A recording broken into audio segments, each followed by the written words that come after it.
My first question is looking back when you first reached out to Rivers Bend, just tell me what was happening in your life and what helped you decide that it was time to get support. Well, I had when I reached out to Rivers Bend, I was at St. Mary's, well, Trinity, Livonia. Um, I was at their CDU, their chemical dependency unit for alcoholism. Um, Real super quick backstory. My wife, after our son was born 15 years ago now, she started abusing pain meds, and several years later, I started drinking. So that's when my journey with alcoholism, with substance abuse started, and ended up. I went to St. Mary's CDU. She went to Brighton, and then at the CDU, when I was, after 5 days, I was there. They gave me options for um, IOP, and I picked Rivers Bend, um, partly because I work just like 4 miles down the road. So, location wise, but I live at the time I lived in Livonia, and now I live in Garden City. So, home wise, it's farther away, but after work, it's a quick jump. And before then, I never done any type of therapy. And like I said, I came late to the substance abuse game, so it wasn't something I was used to growing up, or I never had any trouble with courts. Um, so I started IOP under Jess, and Jess and Megan would, kind of trade off on who was running, that day's session. And I uh, Megan, because she was doing like personal therapy with me, asked me if I had like a personal one. And I said, no, I'd never been to therapy. So she became my personal therapist, and I've been seeing her ever since. So that's like February, March of 2023. Um, and so I did the IOP. I am still part of AA, doing everything I'm supposed to. But even with all of these tools that I'd been given, I did relapse 2.5 months in, did another stint at St. Mary's, went to Brighton for inpatient, learned a lot of good things there, just about a big part of it is just the difference between guilt and shame, and just a lot of therapeutic skills of how to deal with life on life's terms. And um, like I said, the whole time I'm seeing Megan, and Jess had asked if I would join her ERG class, the early recovery group.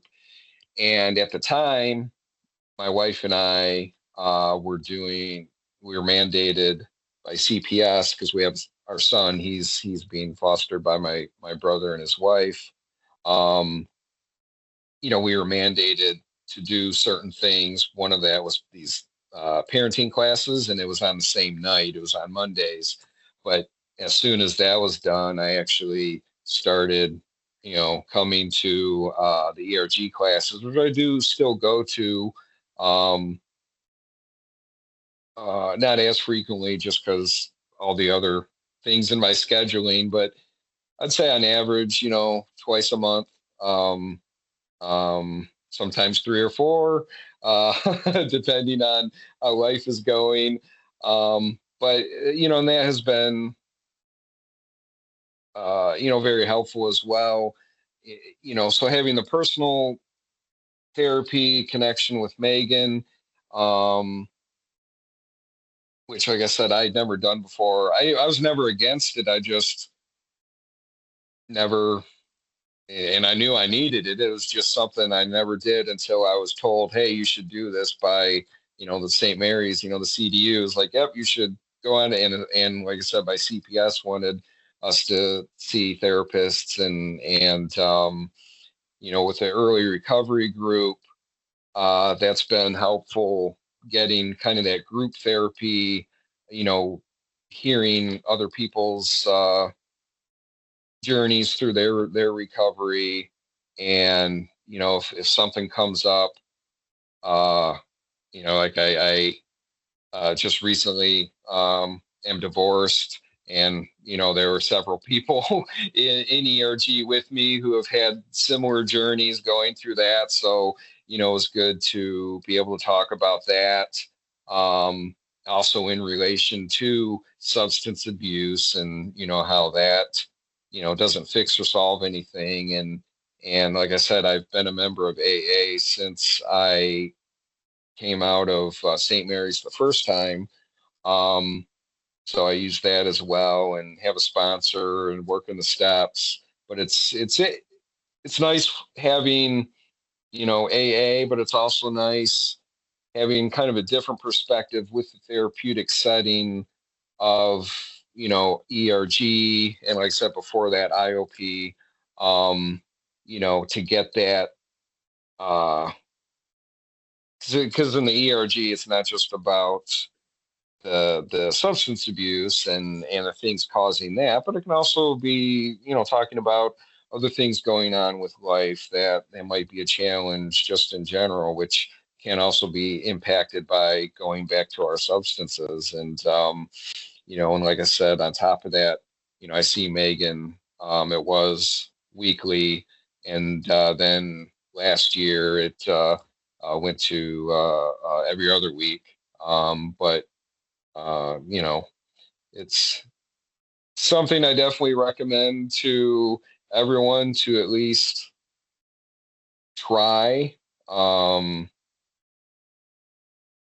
because you don't know if it's going to work or not unless you try. And to the point where, like my brother, who uh, had never really done it, he sees a therapist now. He doesn't have a substance abuse issue or anything, but it's like I said, another tool in the toolbox to just help navigate through life's troubles, and you know to help with like, hey, this is going on in my life. Like I said, I'm just got divorced, recently divorced. Our son, we're still dealing with CPS, over 3 years in.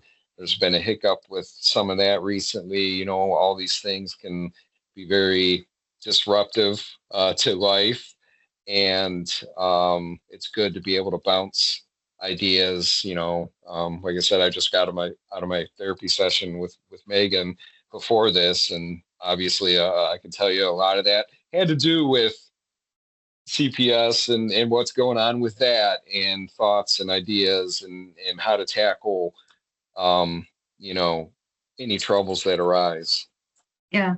I think a lot of that has to do with community, and particularly now in society. And I'm not sure what you do for work, but we're not as community oriented as we used to and be. So I think the healing part, to be able to be part of the community, whether it's in the early recovery group or AA or the IOP or just in individual therapy sessions, gives us that needed connection that has kind of gone missing in a lot of ways. Mhm. Yeah. Oh yeah, for sure. I think yeah, we've definitely kind of pulled away from, like you said, that the communal atmosphere of life to, I mean, there is some of that online, but I attend Monday through Friday mornings. I attend a Zoom AA meeting, and then 3 or 4 times a week I go to an in-person one after work or on the weekends. And even with that, there's definitely a different feel to online versus in person. Not that I'm discounting the online. I mean, it was definitely a godsend, because I started going to that meeting after my relapse. So 3 years. I've been attending that meeting, nearly every day. But even with that, I've met with several of those fellows at in-person meetings to celebrate, somebody's sobriety birthday, and even with that, it's kind of just a stronger sense of that fellowship, that connection in person, than it is seeing them, over the screen. But whether it's Zoom or remote based, like you said, whatever we use, Zoom, Teams, Google, um, versus in person. I mean, I recommend getting help any way you can. So I would always say in person first, but if you can't do the in person for whatever reason, especially nowadays, it's actually, like you said, with COVID, so many things kind of developed because of that, whether it's doctor's appointments via Zoom or therapy sessions or AA meetings, NA meetings, whatever. Um, Reach out to that community to help you, because in isolation is when I know that I wasn't a social drinker. I was on the way home, grab my bottles, go home and drink myself into oblivion and rinse and repeat for several years. It wasn't about a social aspect for me. It was about isolation and shame and guilt and all of that. So yes, I think the sense of community and fellowship with therapy, group therapy, or just with a personal therapist to bounce ideas off of is kind of essential, I think, um, for recovery. Yeah. Well, thinking about your therapists, Megan and Jessica, tell me a little bit about their approach. Like, what is their approach that helps you feel seen and safe? Um, just that. Uh, I'd say they're both very similar. You know, just that. No, Jess, she has no problem calling you out on your BS, but will also take your calls. You know, eh, is there for you, but then holds you accountable for your actions or inactions. Um, and same thing with Megan. She said I don't have much of a broad spectrum of therapists to have experience with, but I can say she's the best one I've ever had. But no, she's you know especially with her, we've done some of the I always call it eye magic. The EMDR. Yes, yes, yes. Uh-huh. It's been a while since we've done that, just because especially with a lot of the stuff I've been going through with CPS and the divorce, kind of. I always feel, and I tell her this a lot. After the session, I'm like, man, I feel like I kind of just talked about, just this or that, and so I think we might swing back around to the EMDR as things. Kind of stabilize with other aspects of my life with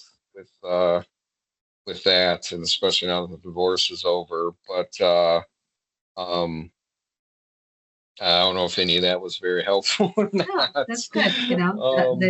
Yeah, But it's go ahead. but yeah, even like the did you mention Megan? Like some stuff happened with the CPS case. My son and his wife, they're fostering. My son and his wife, my brother and his wife are fostering our son.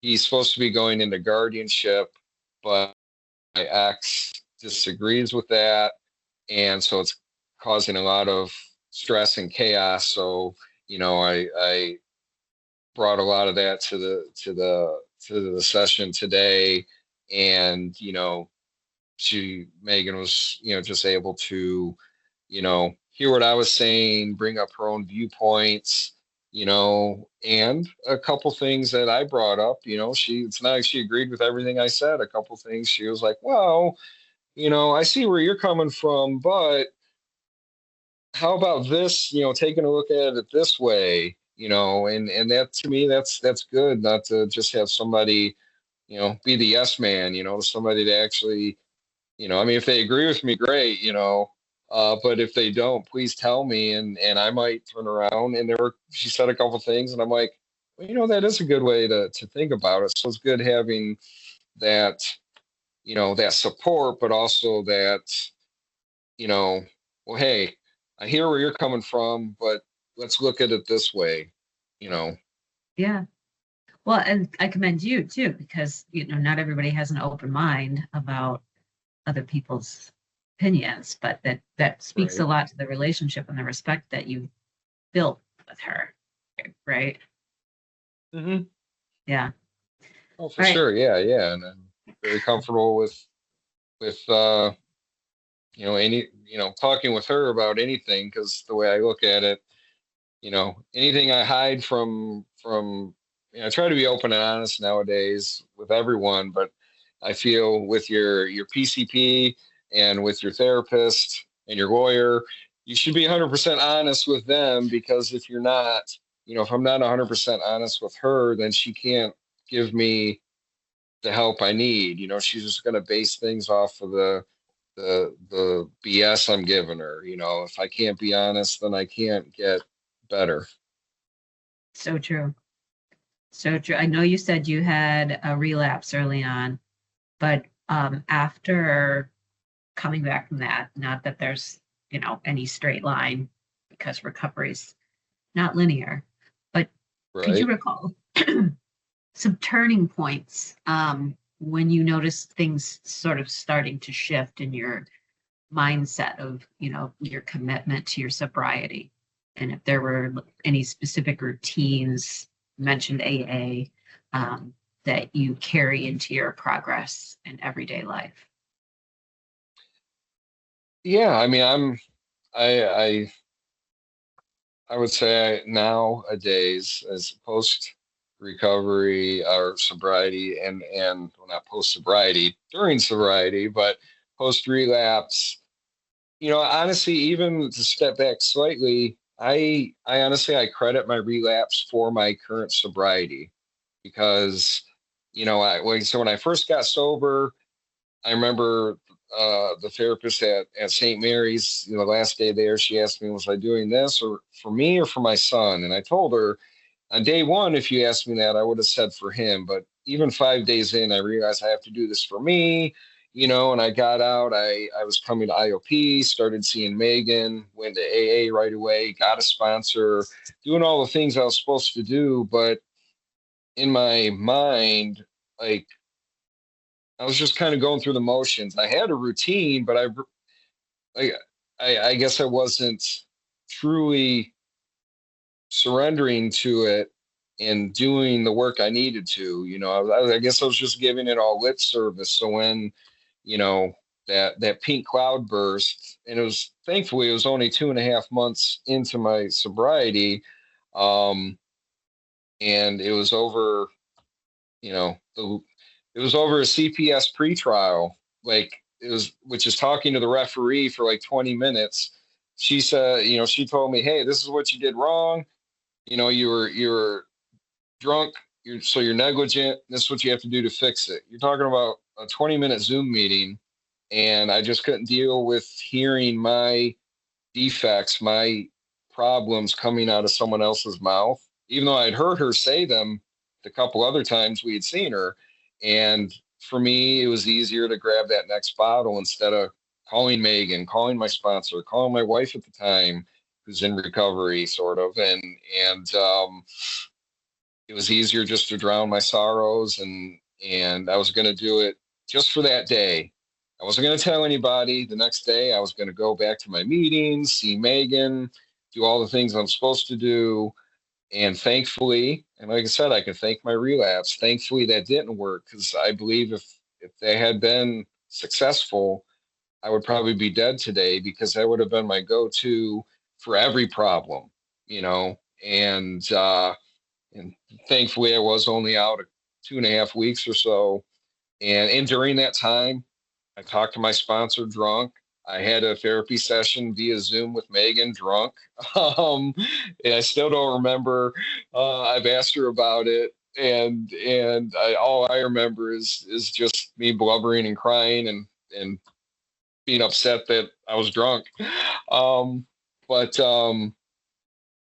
coming back, like I said, went through St. Mary's again, then to Brighton, and then you know back to AA right away. Seeing Megan, like I said, I was seeing her weekly at the time, and then eventually starting to come to the ERG class because I knew I needed as much help as I could get. Not that any individual thing was failing, but like I said, I figured keep that routine, which, like I said, I attend 8 to 9 AA meetings a week via Zoom and in person. I talk to my sponsor daily. I'm actively working the steps with him. I see Megan regularly. I go to ERG regularly. I actually make appointments and keep them with my primary care physician, something I didn't do for the years of my active drinking. um it's that routine of that to me is has definitely helped. But every little piece, so it's kind of like one of those pictures where, or even a puzzle, all the little individual pieces might look funny and not fit right, but once you put them all together, it's an actual picture you can identify. And that's kind of how each one of those you know helps keep me sober, which helps keep me sane and serene. Because I, for me, my sobriety, I do believe, that has to be my number one thing is to stay sober. Because if I can't, and I said this to the very first therapist way back in St. Mary's over 3 years ago, if I can't stay sober, I can't be there for my son, for other family and friends and coworkers, and the stranger on the street, even, or even my ex. If I can't be sober for me, then I can't be there for the world. Yeah. Hmm. You're right. That's good. Thank you. On tougher days, because I'm sure you've had them, uh, how does your community and all these pieces, and Megan, Jessica, and how do they show up to you? Are there check-ins, or do you reach out to them? What I'm looking for is how your support, what it really looks like, to give a general understanding to those out there who need help, who are like, well, that's not gonna, how are they gonna know that something's wrong with me? Or Yeah, definitely. Especially, we'll kind of break it down with AA. With my sponsor. Like I said, I talk to him or text. I communicate with him daily, and I see him at the in-person meetings I go to. So if there is a day goes by and he doesn't hear from me, like that next day, he'll shoot me a text, or even I talk to him Monday. Normally I go to a Tuesday evening meeting, but instead I went over to my brother's. We had some things to talk about with like the guardianship and the CPS and stuff. And so my sponsor had said like, oh yeah, just let me know how things are going. And I lost track of time, and I didn't leave there till the sun went down. And in the interim, my sponsor had reached out. I was like, hey, just checking up on you, making sure everything. So it's not like a regular checkup, but, and not just him, but if I miss one of my normal meetings, even the Zoom ones, if I've been busy at work and might miss a day, because it is during my work hours, I'm able to listen, and then I'll take my like first break to actually share if I'm able to. But if work is just too hectic, I've had people reach out like, hey, just making sure, so the people who, to me, that's part of the same thing with the ERG class, when, like I said, I used to go weekly and now it's usually every other week. But because of life being life, if I do miss even that amount, I've had people, reach out asking me like, hey, just making sure everything's okay. Even people I've met in ERG who have now went on to, have moved or went on to other things have reached out to me, if they haven't heard from me, and that all stems from that first IOP placement. And I still talk to some of the people from that very first community. Um, and if I don't know if I think maybe once I had to cancel a session with Megan, maybe, but other than that, I've been pretty consistent with that because, in my opinion, like if I can't give up, an hour a day after work, was weekly, now every other week, like, I mean, for my health, I should be able to do that. So if for some reason I were to miss, I'd like to, well, I know for a fact she would be like, oh, everything going okay that you have to cancel the meet or the session. Um, and same thing with, especially since Jess and Megan work with each other, I'm sure if something were to happen with one, then the other one would know and reach out just to make sure everything's going okay. So yeah, there is that interconnectedness of, and I myself, because of sobriety and being part of these communities, will reach out to people who I might not have seen for a bit, or if I know like the last session I had with somebody, they had some heavy stuff going on, and if I'll reach out and be like, hey, just making sure you're doing okay. Because sometimes and I've been there myself, kind of been, kind of down in the slumps, and out of the blue, I'll get a text from, somebody from ERG or somebody from AA, just be like, hey, hope you're doing okay, or whatever. And it just brightens the day. But I can say, you know, no matter how, I always try to find the gratitude in the day. And I've learned that from AA and from therapy, that no matter what's going wrong, there's usually something good to look at, even if it's, a nice sunny day, or you made every green light going to work, and no Huge. matter, yeah, it's way huge. Yeah. Or for me, because I go to work at like 5:30 in the morning, so it's usually pretty light. On the way home, it's bad, but no matter what, for these last 3 years and half a month, I've been sober. Like no matter how bad the day's been, I've went to bed sober, so that means it's been a good day. That's awesome. That's super awesome. My last question is, for someone who's on the fence out there about reaching out for help, they don't think this is going to work. What do you want them to know about your experience?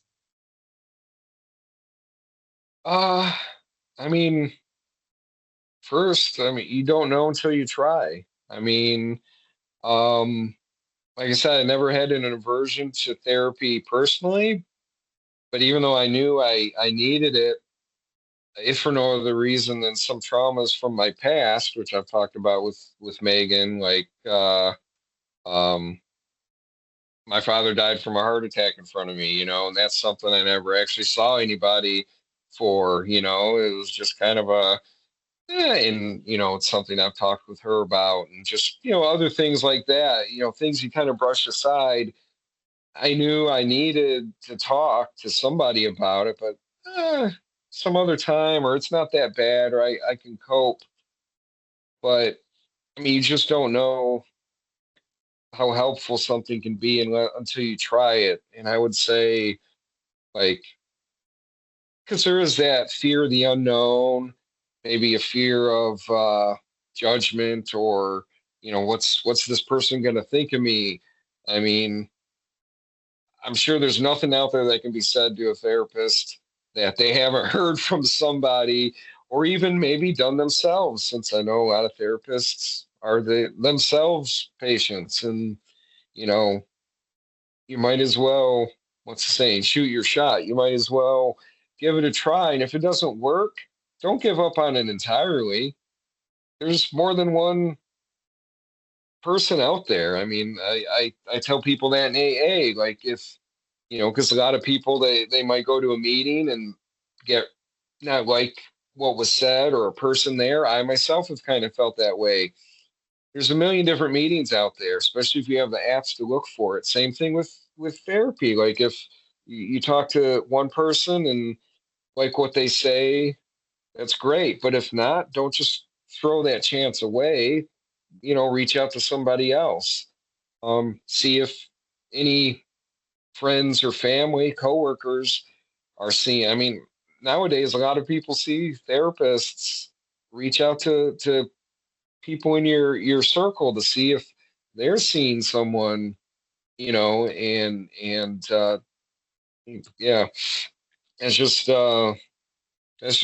kind of my take on it. Is you don't know what's through the door till you open it. You don't know how helpful something can be until you try it. And like I Yeah, said, that doesn't mean you have to be stuck with it.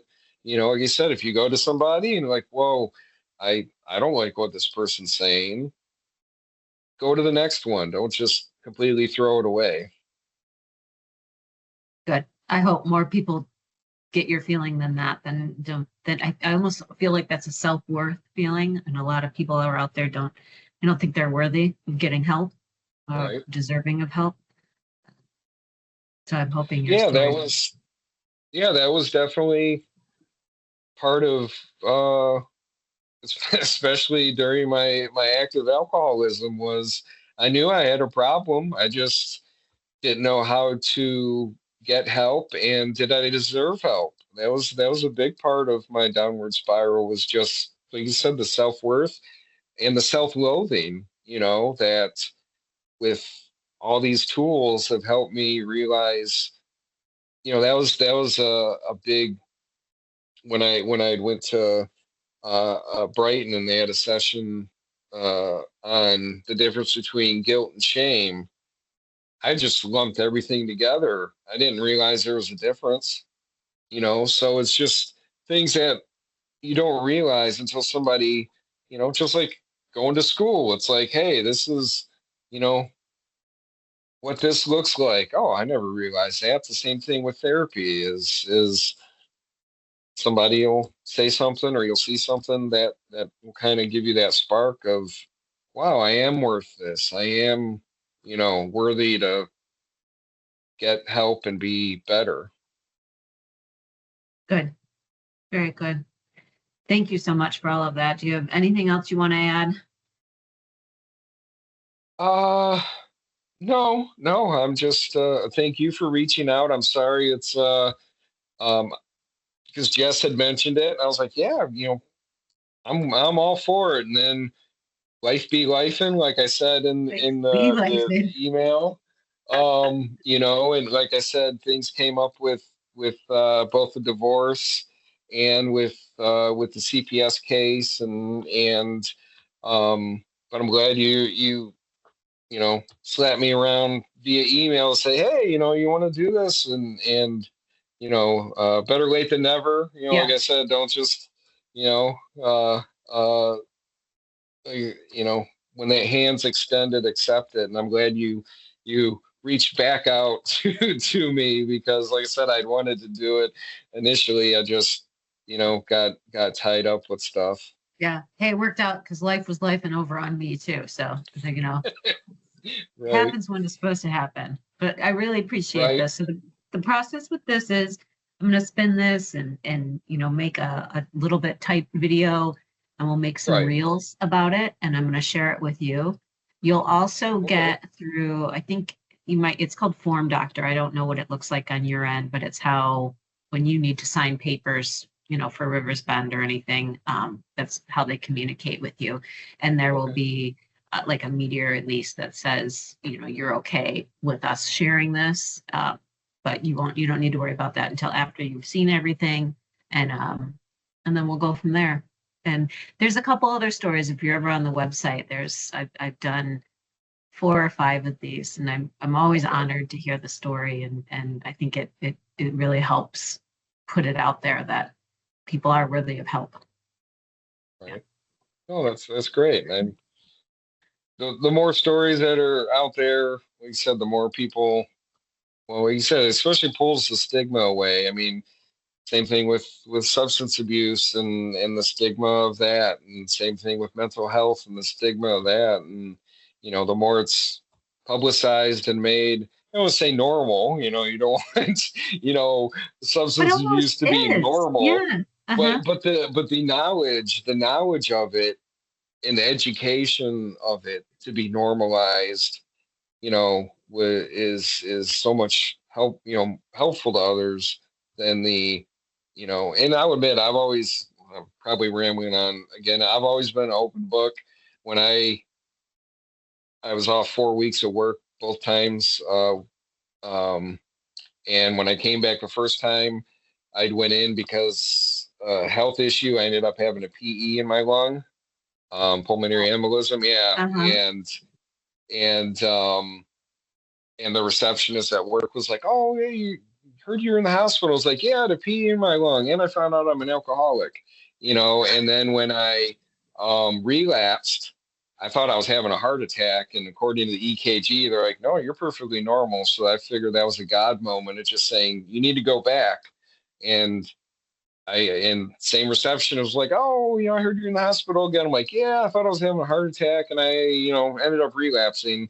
Um, and I'm glad you mentioned it because just recently, because of things I've heard and seen in all of these communities, therapy, ERG, AA, I went to my HR director because she obviously knows everything I've been through, and I told her that I was like, I know you can't give anyone's information to me, but I'm telling you, if anybody comes to HR with an issue, substance abuse issue, um, you can give my name to them. And I don't know if anything will ever come from it, but you never know. Somebody might Yep.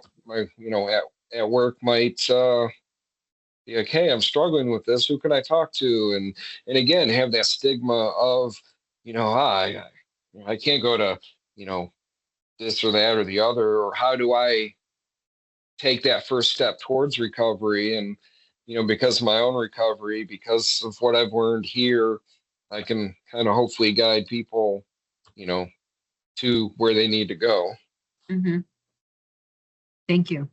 That you're so right. Yep. Just pulling it out of the dark. Yeah. Yeah. Well, thank you, Stephen with a V.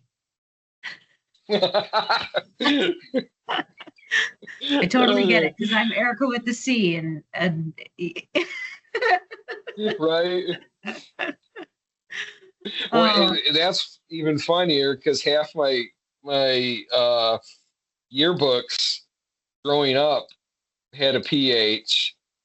Yeah, and my mom even worked at our elementary school, and half of those still had a PH. So it's like yeah. so something I I can't get accept it away all. from. But Sure. CK, CK. Yes, whatever. All right. I'm going to let you get home. okay, Thank you so much. And I will share this with you. It's going to take me a while to put together, but I appreciate your okay. time. Thank you. Oh, and I appreciate you offering me your time. Thank you. Thank you. All right. Have a good one.